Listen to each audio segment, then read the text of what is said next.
देखिए, झारखंड में सियासी हलचल तेज होती जा रही है। हो भी क्यों ना, अब बारी आने वाली है बहुत जल्द वोटिंग की, मतदान की बारी आने वाली है। लेकिन उससे पहले प्रत्याशियों का तारुफ होना बहुत जरूरी है। कौन है आपके प्रत्याशी और क्यों आपको उन्हें वोट करना चाहिए, ये जानना बहुत जरूरी है। ऐसे ही कुछ प्रत्याशियों से हम लगातार आपकी मुलाकात कर रहे हैं और इसी कड़ी में आज हमारे साथ हैं AIMIM प्रत्याशी मेहताब आलम जी। मेहताब जी, बहुत स्वागत है TV45 पर बहुत आपका। बहुत शुक्रिया। और देखिए, बिना वक्त गवाए सबसे पहला सवाल तो मैं यही पूछना चाहती हूँ। देखिए, राजनीति में आना, सोचना कि राजनीति में अब कदम रखना चाहिए, ये बहुत बड़ा फैसला होता है। क्योंकि अगर बहुत अप्रत्याशित कुछ रिजल्ट मिलता है किसी भी सेक्टर में तो वो राजनीति है। कॉरपोरेट सेक्टर को छोड़कर आप राजनीति में आ गए, वजह? वजह ये है कि जो पिछली सरकारें यहाँ झारखंड के अंदर रही है, जब से झारखंड बनी है, जनता के हित में जो है फैसला नहीं लिया गया।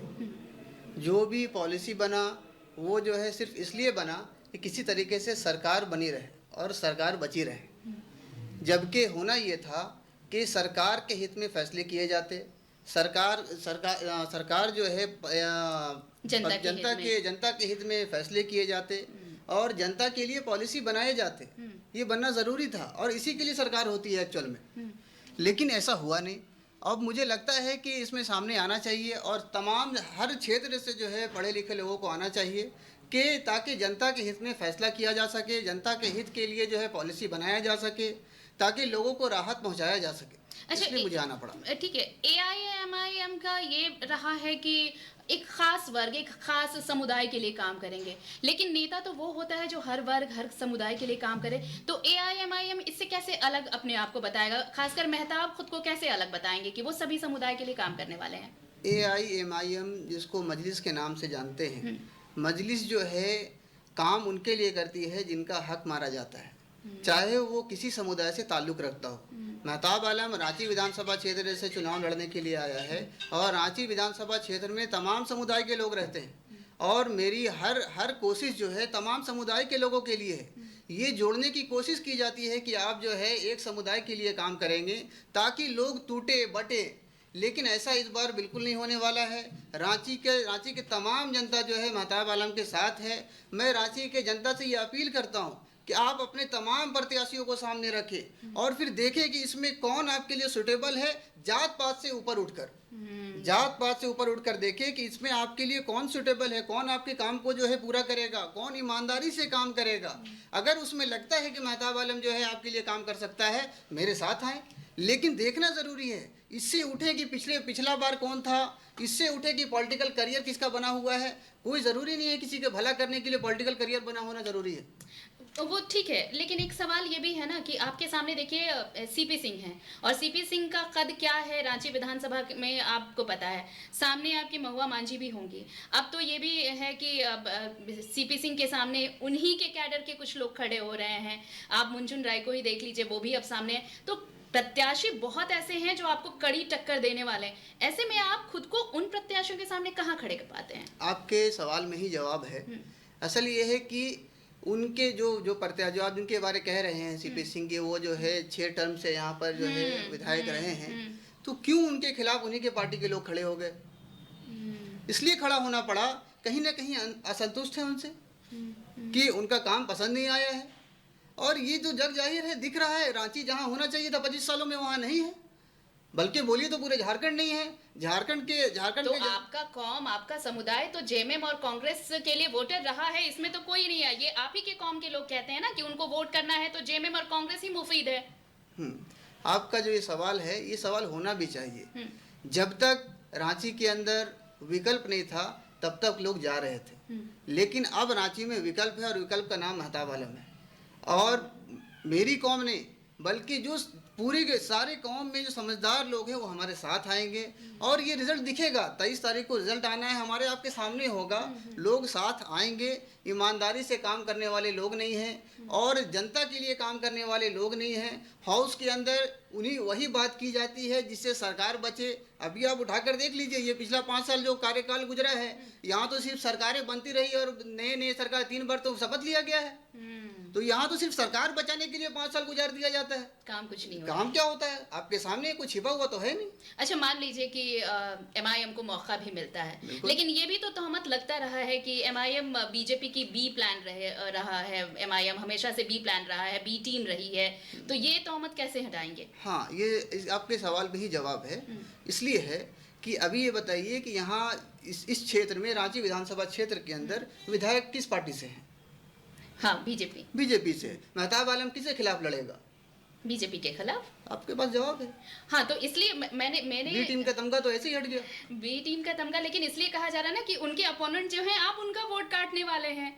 वोट तो मैं तो पहले से कह रहा हूँ कि वोट तो सारे समुदाय के लोग देने वाले हैं, रांची वाले देने वाले हैं। कहीं पर तो लिखा हुआ नहीं है कि मेहताब को जो है मुसलमान वोट करेगा। सिर्फ आदिवासी भी वोट करेंगे, सारे कौम के लोग करेंगे, गैर मुस्लिम में जितने आते हैं सारे लोग सपोर्ट करेंगे, हिंदू मुस्लिम सिख ईसाई सारे वोट करेंगे। और ये रिजल्ट दिखेगा, जब पेटी खुलेगा तो सारी चीज सामने आ जाएंगी। अच्छा, मेहताब आलम अगर रांची के विधायक अगर बनते हैं, हम अगर देख रहे हैं विधायक को, रांची के विधायक को, तो प्रायोरिटीज क्या रहने वाली हैं कि आप कैसी रांची चाहते हैं, कैसी रांची देना चाहते हैं? मैं पहला तो रांची को चाहता हूँ कि रांची एज ए कैपिटल दिखे। अभी तक सिर्फ पेपर पे रांची कैपिटल है, इसलिए नहीं है। जो बेसिक चीज़ें हैं रांची के अंदर होनी चाहिए थी। आज देखो, बड़ा सोचने और अफसोस की बात है कि रांची एक फ्लाईओवर पे इतना खुश है जैसे कोई पर्यटन स्थल मिल गया हो उसे, है ना। लोग फोटो खिंचा रहे हैं क्योंकि इतना वंचित रखा गया है कि उसी में खुश हैं। रांची को अभी सबसे पहले पब्लिक ट्रांसपोर्ट सिस्टम चाहिए जो जीरो पर है। रांची ई रिक्शा और ऑटो पे चल रहा है, समझने वाली बात है। रांची ई रिक्शा पे चल रहा है। अभी कुछ दिन पहले ई रिक्शा और ऑटो का स्ट्राइक हुआ, रांची के आधे लोग अपने ऑफिस नहीं पहुंच पाए। ठीक है, ये सच्चाई है। दूसरा कि क्यों नहीं, ये स्टेट में हर सरकार की जिम्मेदारी होती है कि अपने जनता को अच्छा शिक्षा दे, अच्छे शिक्षा की तरफ उनको दे और उसके लिए किसी के ऊपर बोझ ना हो। तो शिक्षा के लिए हम लोग एजुकेशन कार्ड लाने का प्लान है। एजुकेशन कार्ड ऐसे ही काम करेगा जैसे हेल्थ कार्ड काम करता है। जो प्राइवेट स्कूल्स हैं उसके फ़ी रिम्बर्स किए जाएंगे और ये बहुत बड़ा वरदान साबित होगा। जब देखो, असल में ये है कि अभी के टाइम में सरकार चाहती ही नहीं लोग पढ़े। जब तक जो है अनपढ़ रहेंगे, आपको वोट करते रहेंगे, आपसे सवाल नहीं पूछेंगे। जब लोग पढ़े लिखे होंगे, सवाल पूछेंगे, फिर आपके साथ नहीं आएंगे। तो हमारा प्लान ये है कि एजुकेशन कार्ड लागू किया जाए। दूसरा, हेल्थ के सेक्टर में जो स्कैनिंग का पार्ट है, जिसके लिए लोगों को दूसरे के सामने हाथ फैलाना पड़ता है जब बड़े बड़े जांच लिखे जाते हैं, उसके लिए जो है वो हेल्थ कार्ड के अंदर उसको कवर किया जाएगा। देखिए, ये मेरा पर्सनल सवाल होगा मेहताब जी, मैं इसलिए भी पूछना चाहूँगी क्योंकि अब तक आपकी बातचीत में भी यही रहा है कि जितनी भी हुकूमतें आई हैं वो सिर्फ और सिर्फ बस इस्तेमाल करना चाहती हैं। बिल्कुल। और खासकर अगर मुस्लिम समुदाय की हम बात करें तो मुस्लिम वोट बैंक का इस्तेमाल ही होता आया है। मुस्लिमों के लिए क्या कुछ हुआ है ये सब जानते हैं, या आप भी कह रहे हैं कि अब तक कुछ हुआ नहीं है, सिर्फ और सिर्फ कागजों में ही नाम उकेरा गया है कि आप वोटर हैं।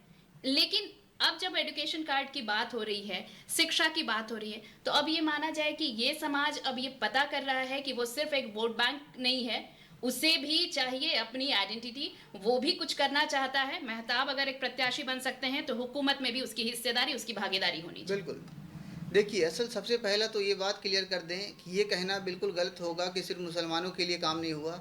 हकीकत ये है, काम किसी के लिए नहीं हुआ है। ठीक है, किसी कौम के लिए नहीं हुआ है।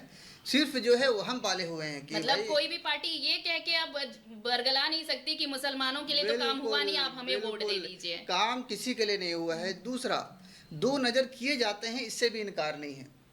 क्योंकि पिछली सरकार में जो है मेन रोड के अंदर 2 बच्चे को मार दिया जाता है और उसका निष्पक्ष जांच नहीं होता है। और उल्टा यही होता है कि उसी कौम से उठाकर लोगों को जेल के अंदर डाल दिया जाता है और उसके केस को इसलिए वापस नहीं लिया जाता है। हालांकि पथलगड़ी का मामला को वापस लिया गया हाउस खत्म होने से पहले, लेकिन मुसलमानों के केस को इसलिए वापस नहीं लिया जाता है ताकि इस उम्मीद में वो वोट दें कि अगली बार सरकार में आएंगे तो ये मेरे जो है केस को वापस लेंगे।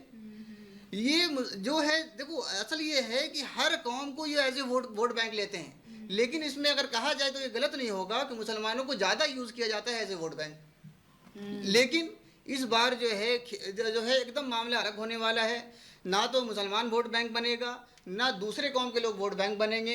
अपने प्रत्याशी को पहचानेंगे, उनको लगता है कि ये नया कैंडिडेट है, कभी ये जो है इलेक्शन नहीं लड़ा है और इसके अंदर वो काबिलियत है काम करने का, कैपेबल कैंडिडेट है, वो चुनेंगे भी और हाउस के अंदर पहुंचाएंगे भी। बस ये आखिरी सवाल आप ही के इस सवाल के ये से जुड़ा हुआ है। लोग ये चाहते हैं कि इस नेता ने कितना काम किया, उस काम के हिसाब से उन्हें इनाम मिलता है चुनाव में। मेहताब आलम कॉर्पोरेट सेक्टर से उठकर आए, राजनीति में पहला कदम है, रांची विधानसभा क्षेत्र से प्रत्याशी हैं। क्या लगता है कि पब्लिक आपके ऊपर वो भरोसा जता पाएगी कि आप एक यहाँ पर विधायक बन सके, रांची की बागडोर आपके हाथ में आ सके, रांची संभाल सके, ऐसा लगता है? देखिए ऐसा है, पहला तो ये चीज़ को बिल्कुल ही ख़त्म करना होगा और आपके चैनल के माध्यम से हम ख़त्म करना चाहते हैं कि कोई अगर किसी का भला नहीं किया है और आज अगर भला करना चाहता है कि समाज के अंदर, तो उसके लिए पिछला हिस्ट्री का होना ज़रूरी नहीं है ना। और जब पिछला हिस्ट्री का होना ज़रूरी नहीं है तो फिर मेहताब कैपेबल है लोगों की भलाई करने के लिए, ठीक है। इस चीज़ को जनता को समझना होगा कि ऐसा ज़रूरी नहीं है कि जिसका पॉलिटिकल बैकग्राउंड होगा वही आपके लिए काम करेगा।